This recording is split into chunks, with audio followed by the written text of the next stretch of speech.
Assalamualaikum warahmatullahi wabarakatuh. Hai, ketemu lagi sama aku di Spung Channel. Di sini bocah sing kepo bawelan cerah santera jaga dunia maya pada. Mungkin wajahku menggemeskan buat kalian ataupun menjengkelkan buat kalian ataupun ya pengobat kangen gitu ya. Kemarin dengar suaranya doang, sekarang nongol nih hidungnya yang pesek ya. Ini aku gendong ponaanku karena aku mau bikin video dia mengetutkan saja ya. Dia mencari-cari diriku di mana berada gitu ya. Sambil menarik-narik celanaku dari bawah, akhirnya ya tak gendong. Ini sampai gemes dia tuh. Sampai gemes dia ya. Nah, kali aku akan melanjutkan pembahasan yang kemarin tentang penutupan tempat ibadah ya, khususnya ya banyak yang komplain umat Islam itu ya, karena ada yang mengatakan pemerintah menyakiti umat Islam dan sebagainya. Wingis tak bahas. Terus ada yang bertanya ataupun takok ataupun mengeluarkan suaranya. Tempat ibadah ditutup, pasar dan mal tapi dibuka ya. Sepertinya penutupan tempat ibadah itu diberlakukan di daerah-daerah tertentu sejak awal pandemi di Indonesia ya.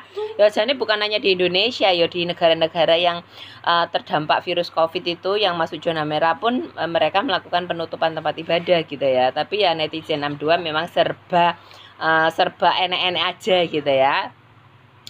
So, kalau ada yang bertanya, tempat ibadah ditutup, malah pasar dan mal dibuka gitu ya. Begini, yuk kita berpikir secara logika. Kalau kalian berpikir seperti itu ataupun bertanya dan kalian tidak menemukan jawabannya ataupun jawabannya tetap salah, maaf ya, HP-nya jatuh. Aku lanjutin dengan foto aku bersama keponakanku yang ganteng aja.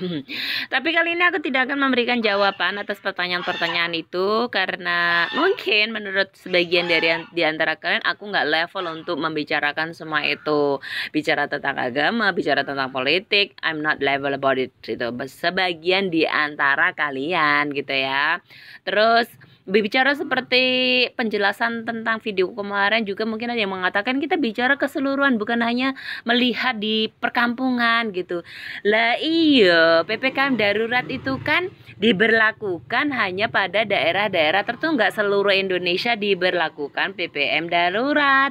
Nggak semua tempat ibadah ditutup sementara waktu, dilarang untuk beribadah. Masih banyak jutaan, mungkin bahkan puluhan juta tempat ibadah yang ada di Indonesia tetap dibuka, ya kan? Jadi nggak semua tempat ibadah yang ada di Indonesia itu ditutup gitu loh. So, kalau menyuarakan juga tempat ibadah ditutup terus pemerintah menyakiti umat Islam, itu umat Islam yang mana gitu kan? Diperjelas. Jadi mungkin penjelasanku nggak akan kalian dengar gitu ya. Tapi kalau penjelasan berikut ini tetap kalian nggak mau dengar, kalian tetap berpikir dengan kalian tetap kekeh dengan pemikiran kalian, pemerintah jahat, pemerintah menyakiti umat, pemerintah ini itu dan sebagainya, ya losdol sakarepmu gitu ya. Terserah wis, angel. Jadi begitu ya. So ya kali ini aku nggak akan menjelaskan sesuatu, nggak akan menjelaskan tentang hal ini, tak jelas no juga paling juga ya gak podo para pembenci khususnya lo ya, nggak wis gak kupingnya iki wis kupingnya iki wis lambus rakrungu. Oke, dengarkan penjelasan. Ada banyak yang bertanya, tolong dengar dengan serius, ini serius. Di banyak yang bertanya di medsos, supaya sekali jawab enak sini. Ustadz, bagaimana pendapat Ustadz tentang penutupan masjid selama PPKM di Jakarta? Satu, saya pengikut fatwa Majelis Ulama, bukan pribadi. Ustadz manapun saya lebih memilih Ustadz Majelis Ulama, bukan pribadinya. Namanya majelis, kumpulan orang-orang hebat di dalam Majelis Ulama. Di majelis itu ada ahli fikih, ada ahli sejarah, ada ahli bahasa, ada ahli filsafat, ada ahli sosial. Semua berkumpul, bermusyawarah dan memutuskan rumah ibadah di PPKM untuk sementara dianjurkan untuk tidak datang ke masjid.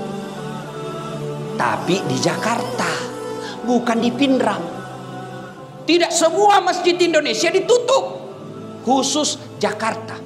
Kenapa Jakarta? Terlalu banyak korban COVID. maka majelis ulama menganjurkan untuk sementara beribadah di rumah. Tuh. Yang kedua, berkait ini. Bertanya, kenapa Pak masjid ditutup, pasar dibuka? Ya kan biasa kita bertanya begitu toh? Paham ima deceng, paham dengan baik. Semua fungsi-fungsi masjid boleh dipindahkan dan dilakukan di rumah. Saya ulang, semua fungsi-fungsi masjid boleh dipindah ke rumah dan dilaksanakan di rumah. Apa maksudnya? Sholat berjamaah boleh di rumah, berdoa boleh di rumah, ngaji boleh di rumah, zikir boleh di rumah. Tapi fungsi-fungsi pasar tidak bisa kau pindahkan ke rumah. Mau beli beras, tidak ada beras, beli kau di rumahmu. Cocok kok Pak, belum berat kok. Habis gas, mau masak kebutuhan pokok, tidak ada. Kalau tutup semua, di mana ki beli? Dan tidak semua juga pasar dibuka, hanya pasar-pasar tertentu. Yang ketiga, Bapak Ibu saudara-saudara sekalian, bijaksana dalam menerima pesan-pesan media sosial. Karena ada pesan media sosial yang sentimen memang di-share saja yang benci-benci. Habis energi, habis tenaga hanya untuk berdebat.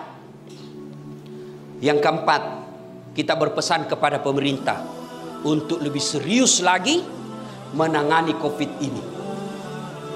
Yang kelima, kepada saudara-saudara kami para pengusaha, kepada saudara-saudara kami para pengusaha, terutama mereka yang bergerak di bisnis alat kesehatan, tolong jangan jadikan COVID ini, jangan jadikan wabah ini sebagai ladang bisnis. Kami tidak pernah marah kalau kau bisnis ladang sawit. Kami ikhlas kamu berbisnis tambang. Tapi tolong jangan jadikan COVID ini sebagai ladang bisnis di antara kalian. Kasihan masyarakat kita. Mereka hilang nafkahnya, mereka hilang lapangan kerjanya, mereka hilang keluarganya. Lalu kau jadikan ini COVID sebagai ladang bisnis, demi Allah tidak berkah hidupmu sampai akhirat. Mudah-mudahan COVID ini segera berlalu. Tidak enak kita punya hidup selama COVID. Kemana-mana tutup masker, kemana-mana kita selalu stres. Sampai di rumah ada juga lebih menakutkan lagi. Mak jaluk mataru benewe, melok kimewe, dek na lemu nyawata Pak. Masih sakit ko lapangan, masih kasih ko kantor, ilat tu sikit bene tak pena mana. Tanyaya Pak, tanyaya. Ini mana tuh?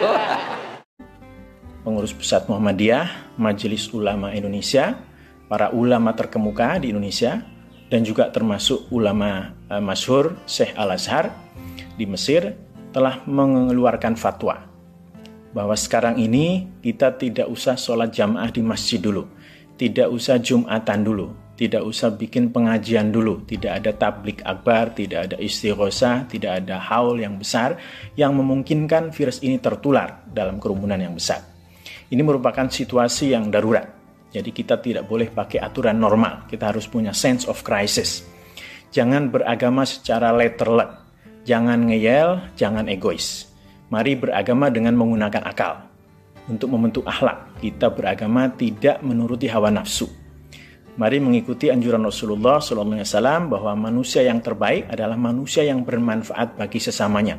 Khairan nas anfa'uhum linnas. Dalam situasi seperti ini, mari kita berusaha menjadi orang yang bermanfaat bagi orang lain dengan cara menjaga diri supaya kita tidak menjadi sebab dari menularnya virus ini.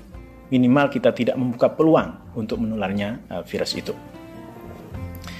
Jangan mengikuti anjuran-anjuran yang tidak tepat bahwa kita tidak perlu takut pada corona karena kita takut kepada Allah. Mati itu takdir, betul. Takdir itu tidak bisa diubah, betul. Jangan takut kepada corona, betul. Tetapi kita ini bukan penganut aliran Jabariyah, fatalisme. Kita harus melakukan ikhtiar. Rasulullah SAW, para sahabat, para ulama terkemuka sudah menganjurkan bahwa kalau ada wabah, hindari. Kalau ada penyakit menular, jauhi. Kita harus melakukan ikhtiar. Kalau ada bahaya, ikhtiar kita adalah menghindari. Kalau ada rizki, ikhtiar kita adalah menyongsong. Coba bayangkan, kalau ada anjing gila yang mungkin menularkan rabies, lalu kita lari, apakah itu berarti bahwa kita lebih takut kepada anjing itu daripada takut kepada Allah Subhanahu wa taala? Tentu tidak. Takut kepada Allah dengan waspada pada virus corona mestinya berjalan seiring.